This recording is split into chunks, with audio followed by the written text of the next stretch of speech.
Dito po ang sistemang pampulitika at ekonomiya na sumusunod sa hustisyang itinuro ni Propeta Muhammad sallallahu alaihi wasallam. So ano po yung government ng Rasulullah noon, no, sa Madina at saka sa Makkah? No, ano yung sa Makkah? Ano yung sa Madina? No? Allahu Akbar. Makukunayan natin sa Siratun Nabawi. No? Inshallah. Ano yung meron sa doon ba sa Madina ay may government doon? Or doon sa Makkah ay economics? Or doon sa Makkah ay politics or governance, o doon sa Madina ay economics. No? Allahu Akbar. Makukuha natin sa ibang subject. Dito po, pang-anim na tayo.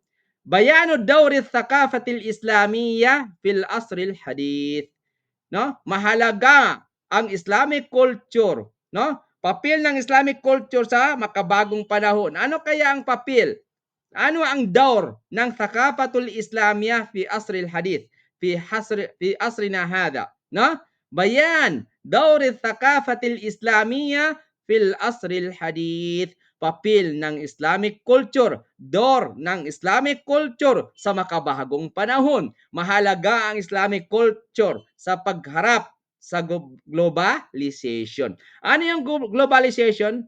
Una po, na pang-anim na, papel ng Islamic culture sa makabagong panahon. So banggit natin kanina, mahalaga ang Islamic culture at thaqafatul islamiyah sa pagharap ng globalization at teknolohikal na pagbabago. Ano yung globalization? Sino nakakaalam sa globalization sa inyo? In 1 minute. Yala. What is globalization? Globe?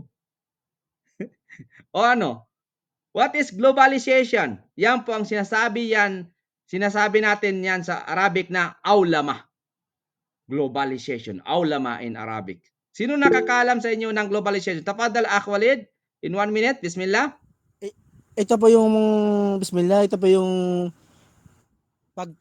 pagtaas ng interconnection, means international interconnection and interdependence among countries. Siyempre people din kasama doon mga culture, parang for example yung sa dati yung paglalabas ng Korean na adapt ng Pilipinas yung mga Korean na yon, nagkaroon ng kagusto ng K-drama, K-pop, parang gano'n na-adapt po yung culture, parang mayroong interconnection sila. Parang yan po yung sample ng globalization. Apa. Aulama. Delikado po yan. Walid, no? Kailangan na pagkaralan. Yan, dito yan sa thaqafatul islamiyah. Isa yan kabilang dito yan sa maudu, no? Paksa ng thaqafatul islamiyah. Jazakallah, Walid. Mumtaz, mashallah. Okay, Sister Layla. Basta palaban talaga yung mga akhawat. Yan. Kailangan okay, ipaglaban yung lahi nyo. Okay. Yes, tama naman po yung sinabi po ni Brother Walid. Yan po yung kumbaga exchange of culture, exchange of like say investment, economics, business, tradition. So example niyan yung nabanggit niya kanina, Korean. Naalala ko lang yung let's say for example yung tawag nito normal discussion lang namin ng ng hubby ko, sabi ko 'di ba sa Islam it is a sunnah na magpabalbas yung lalaki, and then of course yung babae is to practice what is feminine, kung ano yung sa atin. Yung Korean nangyayari dito sa Pinas is malaki yung impact dahil sa BTS, Korean novela, blah blah blah and everything, to the point na yung mga lalaki natin is nagli-lipstick na, nagpa-foundation, nagko-kojic na, ganon. So parang yan yung parang pinaka-visible na parang example ng isang globalization in which delikado nga siya kasi meron siya adaptation of kahit na mali siya, ginagawa nila, parang ganon. So kaya naging discussion kasi namin yun, kasi sabi ng habit ng na the mustache, the beard is the man's makeup daw, parang ganon. Kasi kami naman babae, syempre yung skincare, mga ganon, yan naman yung feminine side namin. So hindi niya lubos maintindihan kung bakit may ibang mga lalaki na parang nag-aasal babae na rin dahil din sa exchange of culture, tradition, globalization, which is isa sa mga example lang para mas madaling maintindihan, and to simplify this description is yung influence ng of course no BTS, Korean, ano ba yan, no offense on the fans kanila, pero iba yung nagiging epekto sa atin. So yan po. Thank you. Mashallah. Naam, tama po. Yun po yung globalization. Aulama sa Arabic. Aulama. So meron yan subject. Subject yan. May subject tayo dyan. Na? May subject yan sa Islamic Studies and Arabic language. May subject yan sa Usuluddin and Da'wa. Da'wa Usuluddin. May subject yan sa Aqidah and Comparative Religion sa department nila. Meron yung subject sa iba. Titingnan natin kung pwede ba yung ibang department. Kasi napakamuhim po ang aulama. Ang globalization, maintindihan natin what is globalization. Ano ba talaga ang globalization? Kasi ang mga anong tawag dito? Ano bang magandang term? Ang mga hindi po mga Muslim na ayaw nila sa Muslim, yun ang magandang term, no? Ay hindi po titigil yan sila, no? Kasi ang Muslim po hindi nila kaya, no? Kung daanin tayo sa hard, kung dahanin tayo sa paglaban sa medan, sa field, no? Hindi nila kaya yan. Pero saan tayo tinitira? Sa utak. Saan tayo tinitira? Sa globalization. Saan tayo tinitira? Sa Thaqafatul Islamiyya o Thaqafa. No? Diyan tayo tinitira. Saan tayo tinitira? Sa fikri. Yan po yung tinatawag sa Arabic na Ghazwatul Fikri. Ghazwatul Fikri. Ano yung Ghazwatul Fikri sa English? Tafaddalo. Ano yung Ghazwa? Ghazwatul Fikri. So, ang ginagazo War nila, po, Ustad. Ano Gazwa, war po ba yun? opo, Paglalaban, war, gazwa po. Ghazwatul War. Fikri. Battlefield po. Battlefield sa utak. Utak ang paglalaban, utak natin. Saan ba? Paano 'yun? Paglaban sa utak. Hindi malinaw. No, 'yun na po yung mga sadso sa mga pornography, no? Yung mga sinasabi nyo kanina, no? Ano yung Ghazwatul Fikri? Anong translation niyan? Intellectual fortifications. Laban sa Intellect- pagutak. Paglalaban sa pagutak. Ay. Opo, or intellectual. Fortifications. Opo, yun po. No. So, paano yun? Hindi pa malinaw yun. Hindi pa malinaw, sister. Sister Lina, i-explain mo daw sa amin. Ano yun? Ito po yung yung pagpapanatili ng relihiyon at kultura na pagkakakilanlan para sa pag-unlad ng isang pamayanan. For example, yung yun nga po nasabi nyo na para mabigyan ng strength yung mga pag-iisip ng tao, kailangan pong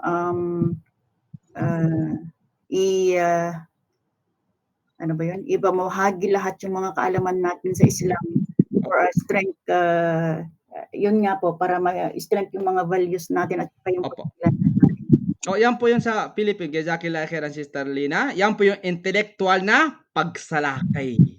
Intellectual na pagsalakay. Di ba yung Western cultural invasion? Opo, intellectual invasions. Opo, yun sinabi Kasi ni yung Sister Lina. parang naapektuhan tayo ng mga American movies, Yan, music, yung mga dance, opo, yan, yung mga pananamit nila, Yun. Na bakit kaya nga natin ang Islamic culture? Dahil lang dyan. Opo, buguhin natin. dapat ma-preserve. Opo, to preserve our culture. Kasi ang alam natin, all aglabiya, most of the Muslim, ang alam nila sa Thaqafatul Islamiyya, Islamic culture is culture lang. Like customary, like kung ano nasanayan nila. No. It's not like that. No, hindi yan. Hindi yan po. Tama po, Sister Fatima. Jazakillah khairan, Sister Lina. Barakallahu fikum. Intellectual invasion or in Filipino ay intellectual na pagsalakay. Ghazwatul Fikri. Okay. Yang Ghazwatul Fikri may subject yan. May subject tayo dyan, inshallah. But not now. Inshallah. Tama po? Okay. That additional lang, Okay, sige. Kasi meron akong narinig na isang chef nagsabi na hindi na natin kung kailangan pumunta sa isang war kasi affected na tayo ng mga Tama, haram. tama, tama. So, Like yung mga pornography, mga drinks, alcohol, ganyan. Affected na tayo so hindi na kailangan ng war. opo. At saka yung mga TikTok. Yan po, lahat mo yan. Yung napag-aralan namin yan, isa sa mga subject namin. Ano ang epekto ng TikTok, ng social media, all social media, for example. No? Okay. Kilala ng Sister Lina, Sister Fatima. Okay, kunin natin muna si Akh Walid. Si Akh Walid mamaya. Akh Walid. Sige po, Ustad. So, Okay lang mamaya. Ustad, dagdag ko lang ng mabilisan. Okay, 1 minute. Yung Less than 1 minute. Okay, bukod bismillah. sa Si bukod Chef sa western secularism yung secularism, western, tapos materialism, yung mga TikTok, yung gano'n, may pelikula. Idagdag ko po yung filosofiya at ideya. Kasi nagkakaroon ng Tama. mga sa mga Facebook, gano'n, nagsilabasan ng mga iba't ibang ideya 80s, tapos liberalism, tapos yung pag-extreme ng nationalism. Yun po. Parang nagkaroon ng mga iba't ibang ideolohiya Tapos naapektuhan yung umma. Kaya baka may mangyari na Auzubillah na makapaglabas sa Islam, hindi naman sa parang may yung ideolohiya nila. Parang ganun po, maapektuhan yung filosofiya po, ganun po. Tama po. Barakallahu fik. Tama po, Akh Walid. Jazakallah khairan. Mumtaz. Okay, mumtaz. Mashallah. Okay, kunin natin si Akh Walid. Si Akh Walid. Barakallahu fik. Si Akh Abdullah. Kasi pareho kayo ng Luis. Abdullah. Athani. Tafaddal. 1 minute. Bismillah. Sheikh Barakallah. Fani. Sheikh, assalamualaikum po. Malilipat ka sa kabilang subject pero gusto ko lang maganda yung topic ngayon. Gusto ko ma-share yung pagkakaunawa ko dito sa Dawlat Thaqafatul Islamiyya fil Asr al-Hadith, yung role ng modern ng Islamic culture sa makabagong panahon kung saan nandun tayo. Alhamdulillah, napapansin natin na may epekto rin ito na pumapabor sa atin tulad ng globalization ng Halal Council na kung saan sa effort ng mga Islamic country at mga certifying bodies na Filipino at saka sa ibang bansa, nare-recognize ng Department of Agriculture na pagbutihin at i-recognize ang halal production dito sa Pilipinas. At na maaaring sabihin natin na naapektuhan ito ng globalization among Muslims na nagsusulong ng pagkakaroon ng available na halal products sa mga bansang katulad natin sa Pilipinas. At doon naman po sa sinasabi na cultural invasion o intellectual invasion, parang napapansin natin dito sa Pilipinas, para sa akin lang, yung before yung ating alphabet ay ngayon English alphabet na siya. Para yung ating kultura, yung ating identity bilang Pilipino ay dahan-dahan nang nawawala. Majority sa mga Pilipino ngayon ay kinakailangan nila magsalita ng English. Even yung ating mga law, nakasulat siya sa English.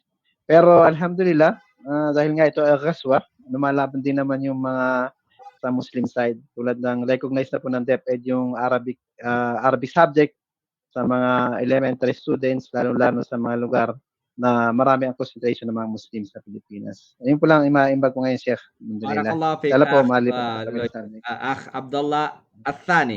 Tama po. Okay, Akh Abdullah Athani, ang halal certification or halal bodies po, is that important to us or not important?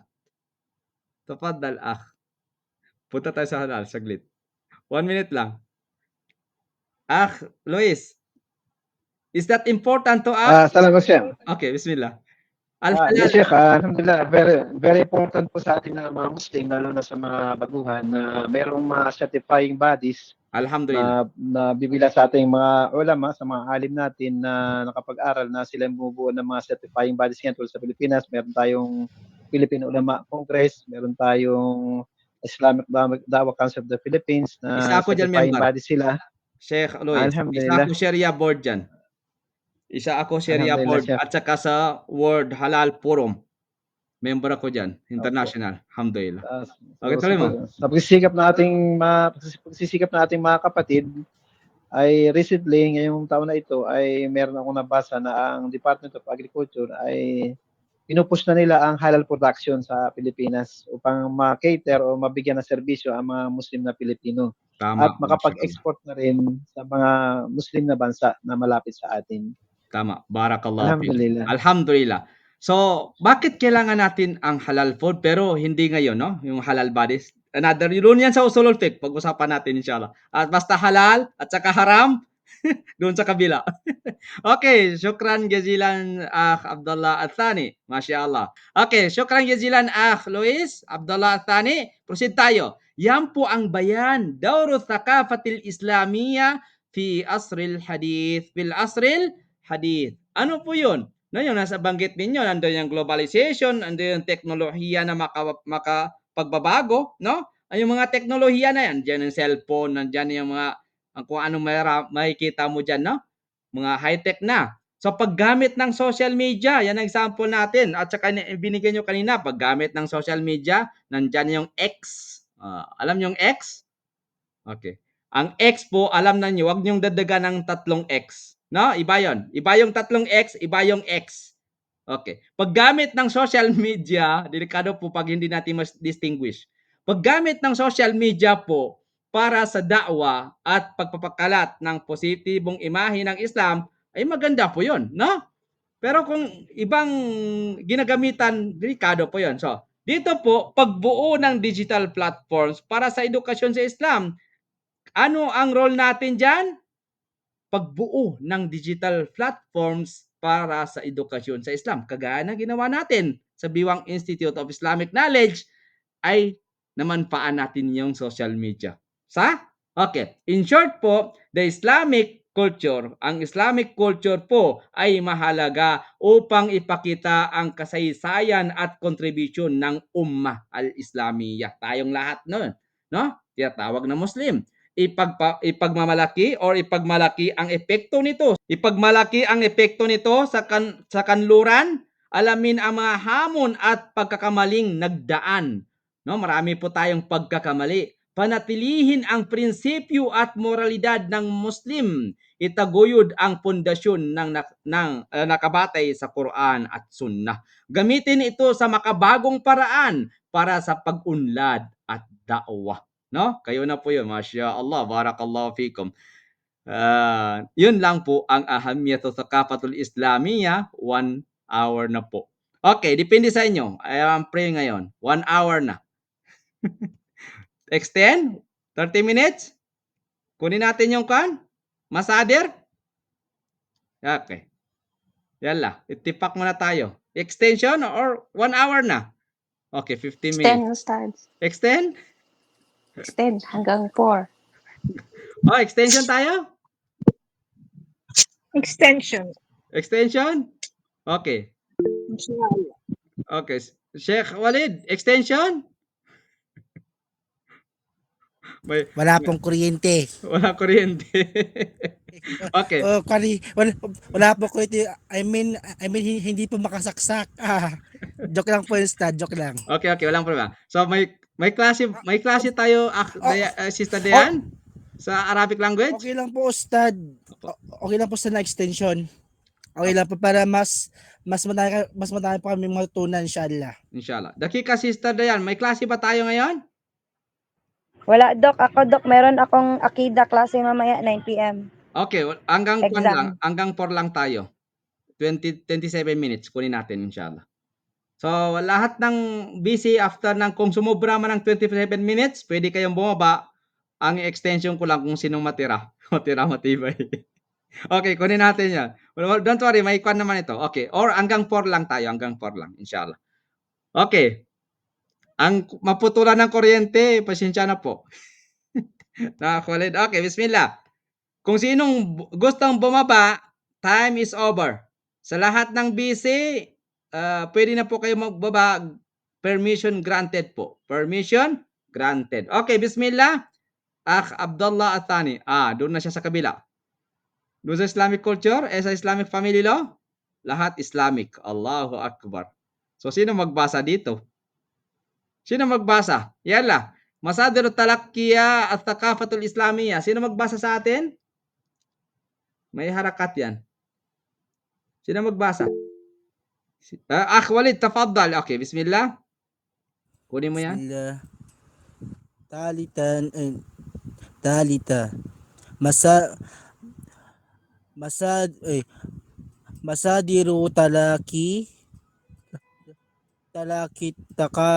takafatil islamiyya. Masadirul takafatil asilatul tatamattalu fil wahyaini al-kitabil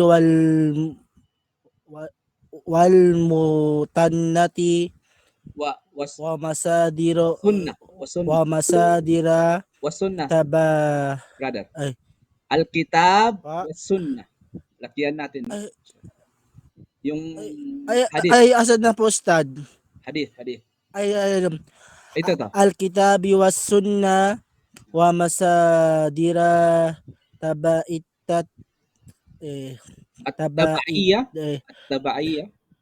tabaiyatin arshadat ilaiha nusus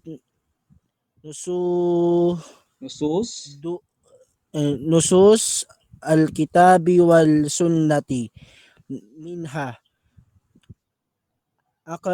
al-aqlu wal ikma'u wal qiyas wal hunaka man adafa masadiral ukra mitla fikhi wa tariki al-islamiyya wal lugatul arabiyya wa adabiha.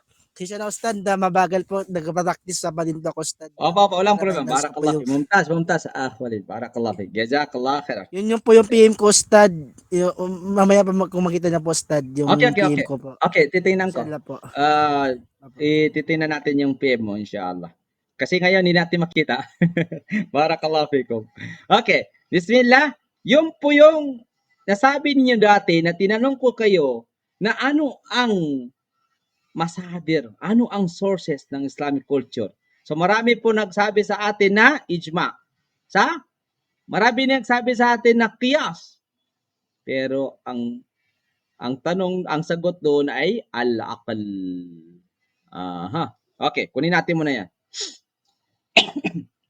Dito po, kay ikhwani wa akhawati, masadirul talaqqi at thaqafatul islamiyya, mga pinagmumulan ng pagtanggap ng Islamic culture.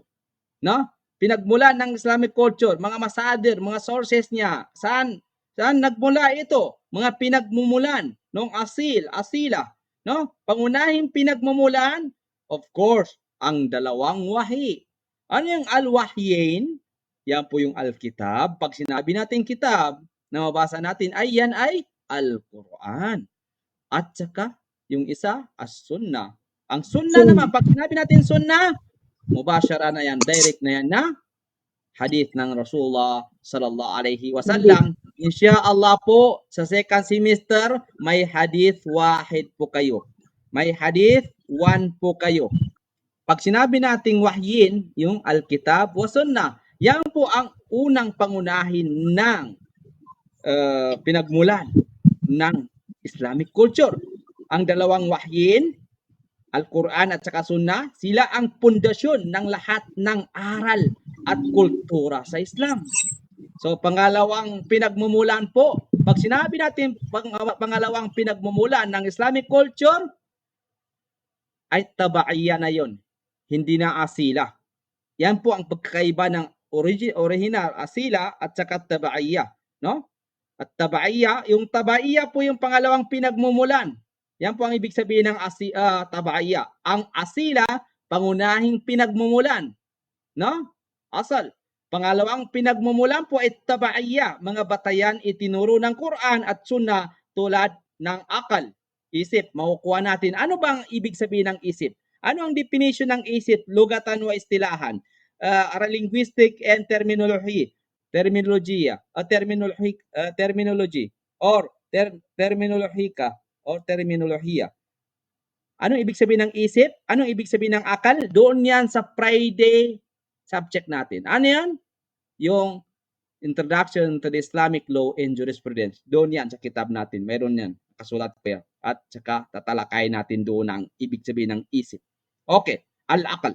So dito po, mga batayan, itinuro ng Quran at Sunnah tulad ng akal, ijma, no? At qiyas.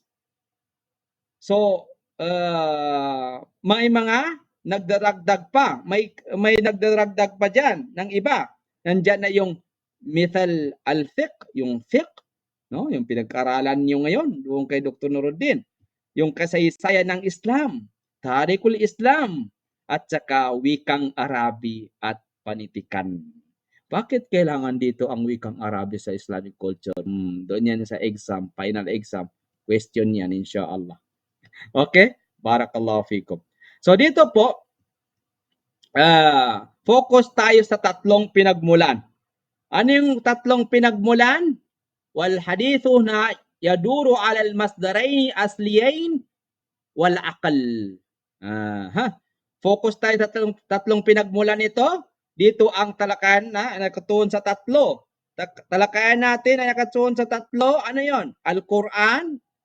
Yung pag sinabi nating masdarain, asliyain, anong ibig sabihin ng masdarain asliyain huna? Tafaddalu. Ano ibig sabihin ng asliyain, masdarain asliyain? Sino makakasabi? May 5 points. Yalla, bismillah, 5 points. Tafaddalu. Walang 5 points. Sister Lina. Ito po yung two primary sources. Yes. What is that? What is the true primary sources? The Quran and the Sunnah of Rasulullah. So 5 points si Sister Lina. Pakisulat, 5 points. Masdaraini asliyain al-kitabi wa sunnah. Ang pangatlo, wal aqal. Yung pag-iisip. Okay. Kunin natin ang awal. So sino magbasa? Tafaddalo. Sino magbasa Al-Quranul Karim? Tafaddalo. Al-Quranul Karim. Sino magbasa sa atin? Sister Jubaira, gusto mo bumasa? Okay. Sister Intan, tafaddali. Bilisan mo. Less than 1 minute. Yan, sila. Try. Quran lang, Quran lang. Naririnig ba? Opo, Ah, yung sige. Quran lang.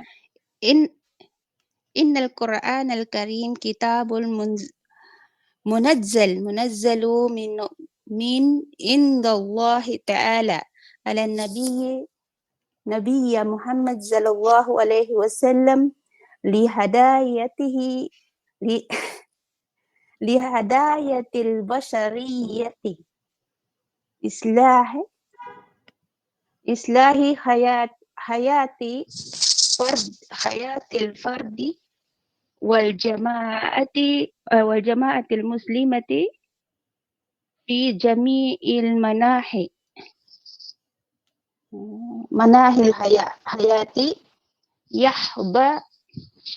yahda bimanzilatin azimatin fi nufusil muslimin kaunahu kalama rabbil alamin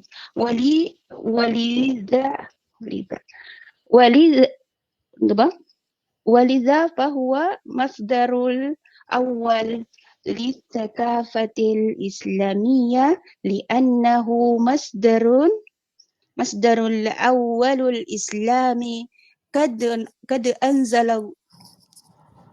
أنزله الله تعالى مستملا جميع الشرائع التي تواجه فرد في حياته خاصة والعامة. وقال تعالى إن هذا القرآن يهدي للتي هي أقوم ويبشر المؤمنين الذين يعملون الصالحات أن لهم أجرا كبيرا. سورة الإسراء. وهو الكتاب الواحد وهي الكتاب الواحد الذي لم وحيد. وحيد وهو كتاب الوحيد الذي لم ولن يتعرض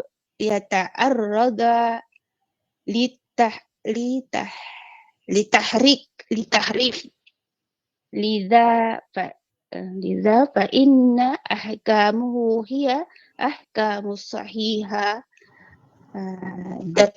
دقيقة وليس الدقيقة الدقيقة اوكي جزاك الله خيرا شكرا جزيلا الدقيقة.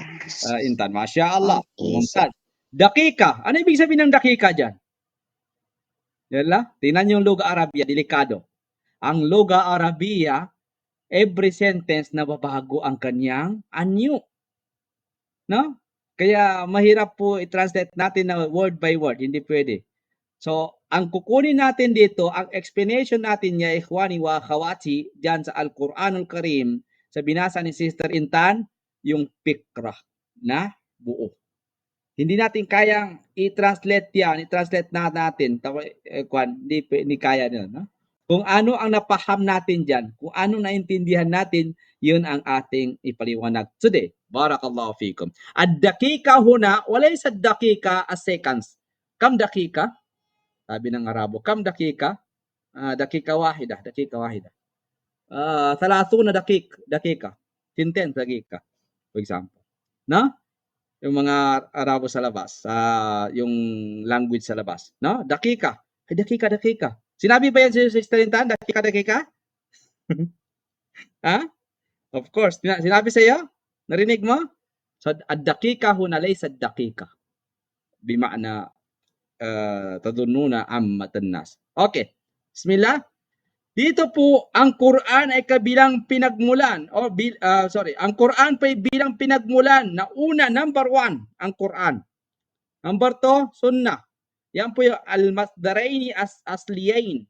After that wal aql yung pag-iisip. Hindi naman pwede natin na hindi natin gamitin ang isip natin. Mahirap naman yun. Paano yung fiqh? Yung fiqh, makukuha niyo yung maana ng fiqh insyaAllah. What is fiqh lugatan and istilahan? MasyaAllah. So dito po, ang Quran bilang pinagmulan, ang Quran ay salita. Kalamullah. No? Ay salita ni Allah Subhanahu wa Ta'ala na ipinahayag kay Propeta Muhammad sallallahu alaihi wasallam para gabayan ang buong sangkatauhan. Layunin nitong ayusin ang buhay ng tao, individual man o lipunan sa lahat ng aspeto ng buhay. Yan po ang Quran. So anong katangian niya? Pinakaunang pinagmulan ng Islamic culture at Islam, no? Pinakaunang pinagmumulan ng Islamic culture at Islam, kompleto at sumasaklaw sa lahat ng batas, aral at patnubay para sa pribado at pampublikong buhay. Hindi nagbabago, yan po yung hindi nagbabago. Ano yung binasa ni sister? Walan, yata'arrada lit-tahrif. No? Hindi nagbabago at hindi mababago. Hindi nagbago. May magkaiba po 'yon. Hindi nagbago at hindi mababago. Malinis mula sa pagbaluktot. Anong halimbawa niyan? May dalil tayo diyan. Inna hadzal Qur'ana yahdi lillati hiya aqwam wa yubashshirul mu'minina alladhina ya'maluna as-salihat anna lahum ajran kabira. Allahu Akbar. No? So, itinuro ng Quran ang pinakamatuwid na landas at nagbibigay ng mabuting balita sa mga gumagawa ng kabutihan. No? At ikuan lang natin yan. Yun lang yung explanation natin dyan sa Quran. Kung gusto nyo, I-translate ninyo yan. Kunin niyo ang tafsir. Anong tafsir na? Inna hadal Qur'ana yahdi lillati hiya aqwam wa yubashshirul mu'minina alladhina ya'maluna as-salihat anna lahum ajran kabira. So, wag tayo mag-tafsir muna. Sa second semester yung may tafsir tayo dyan, inshallah. So, ngayon hindi tayo tafsir. Islamic culture tayo. So, kung anong subject natin, stay tayo doon kasi tatagal tayo.